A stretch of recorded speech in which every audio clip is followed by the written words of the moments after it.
ఇప్పటివరకు ఇజ్రాయెల్ను టార్గెట్ చేసిన హమాస్ ఇప్పుడు భారత్పై ఫోకస్ చేసిందా? భారత్లో పెను విధ్వంసం సృష్టించడమే లక్ష్యంగా పాకిస్తాన్ ఉగ్రమూకలతో చేతులు కలుపుతోందా?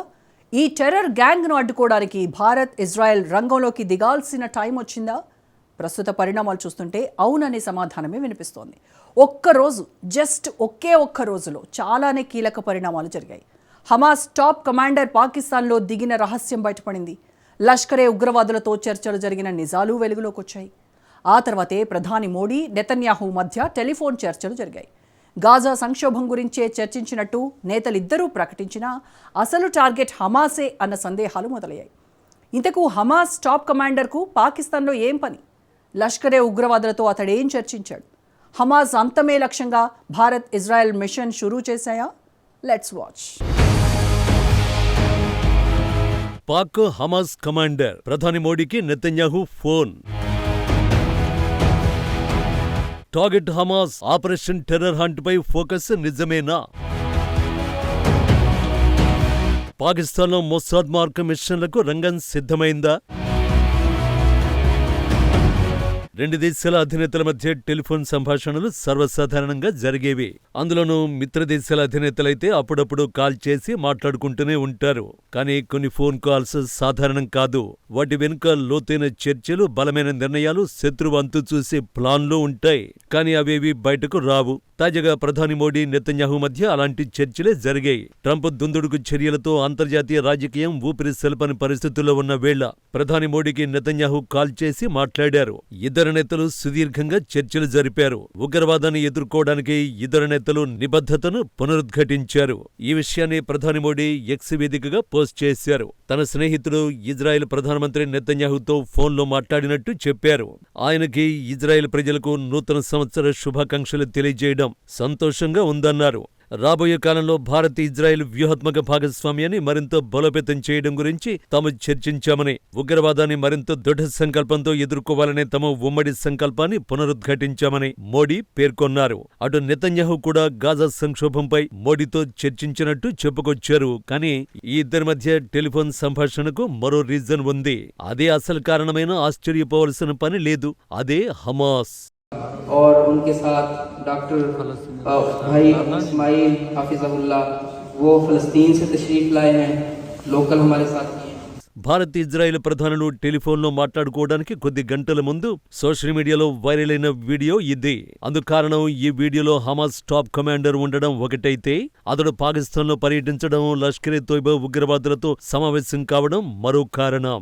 ఇటీవల పాక్లోని గుజ్రాన్వాలాలో పాకిస్తాన్ మర్కజీ ముస్లిం లీగ్ నిర్వహించిన కార్యక్రమంలో Hamas senior commander Naji Zaheer పాల్గొన్నట్లు నిఘా వర్గాలు వెల్లడించాయి. ఈ కార్యక్రమంలో పాక్ ఆర్మీ అధికారులు కూడా పాల్గొన్నారు. అతడు లష్కరే తోయిబా కమాండర్ రషీద్ అలీ సంధుతో భేటీ అయినట్లు నివేదికలు తేల్చాయి. ఈ రెండు ఉగ్రవాద గ్రూపుల మధ్య సంబంధాన్ని మరింత పెంచుకోవడానికే ఈ సమావేశంలో చర్చలు జరిగే ఉంటాయని ప్రత్యేకించి చెప్పాల్సిన అవసరం లేదు. అయితే హమాస్ కమాండర్లు పాకిస్తాన్లో కాలు పెట్టడం ఇదే ఫస్ట్ టైం కాదు. ఇదే ఆఖరిసారి కూడా కాబోదు.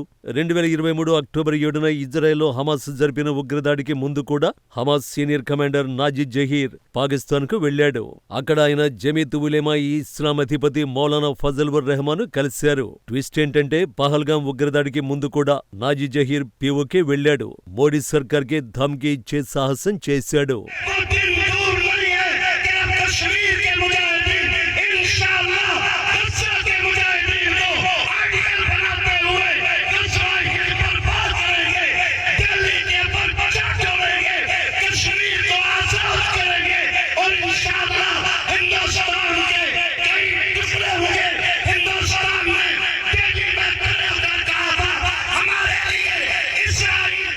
రెండు 2025 ఏప్రిల్లో పీఓకేలో నిలబడి హమాస్ ఉగ్రవాది చేసిన కనింగ్ కామెంట్స్ ఇవి. పాలస్తీనా ముజాహిద్దీన్లు కశ్మీర్లోని ముజాహిద్దీన్లు ఏకమయ్యారని, ఢిల్లీలో రక్తం చిందించాల్సిన సమయం వచ్చిందని, కశ్మీర్ను భారత్ నుంచి వేరు చేయాలని సంచలన వ్యాఖ్యలు చేశాడు.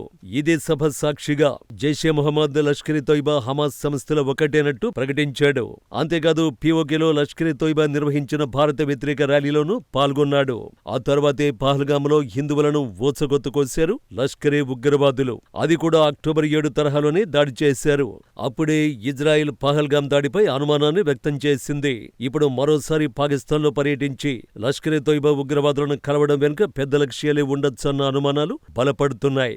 ఈ పరిణామాల మధ్య మోడీకి కాల్ చేసి మాట్లాడారు నెతన్యాహు. ఈ ఇద్దరి మధ్య చర్చలో హమాస్ ప్రస్తావన లేకుండా ఉండే అవకాశం కూడా లేదు. సింపుల్ గా చెప్పాలంటే హమాస్ తో పాటు పాకిస్తానీ ఉగ్రముక్కుల లెక్క తేల్చడమే లక్ష్యంగా ఈ ఇద్దరి మధ్య చర్చ జరిగి ఉండొచ్చు. ఎందుకంటే హమాస్ ఇప్పుడు ఇజ్రాయెల్ కు మాత్రమే శత్రువు కాదు, భారత్ కు కూడా.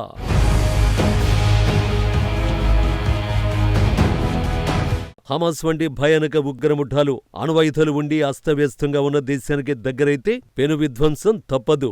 ఇప్పటికే పాకిస్తాన్ దగ్గరున్న అణ్వస్త్రాలు ఎంతవరకు సేఫ్ అన్న ప్రశ్నకు వారి దగ్గర కూడా సరైన సమాధానం లేదు. ఇలాంటి సమయంలో హమాస్ వంటి టెర్రర్ గ్రూపులు పాకిస్తాన్ అడ్డాగా మార్చుకుంటే ఏదో ఒక రోజు అణ్వాయుధాలు వారి చేతికి చిక్కే ప్రమాదం ఉండకపోదు.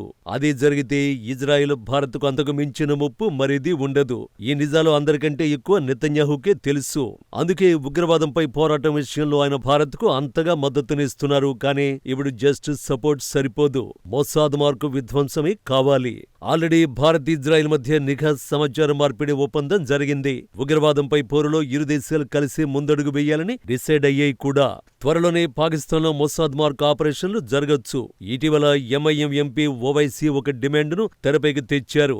అమెరికా సేనలు వెనిజులాకు వెళ్లి నికోలస్ మదురోను ఎత్తుకెళ్లినట్టు భారత్ కూడా పాకిస్తాన్ వెళ్లి లష్కరే తోయిబా ఉగ్రవాదులు లేదా జైషే మొహమ్మద్ అధినేత మసూద్ అజర్ వంటి దుర్మార్గుల్ని పాకిస్తాన్ నుంచి భారత్కు లాక్కొచ్చే ధైర్యం ప్రధాని మోడీకి ఉందా అని ప్రశ్నించారు. ప్రస్తుత పరిణామాలు చూస్తుంటే ఉగ్రవాదుల్ని భారత్కు తీసుకురావడం కాదు, పైకి పంపించడానికే ఎక్కువగా అవకాశాలు ఉన్నట్టు కనిపిస్తోంది.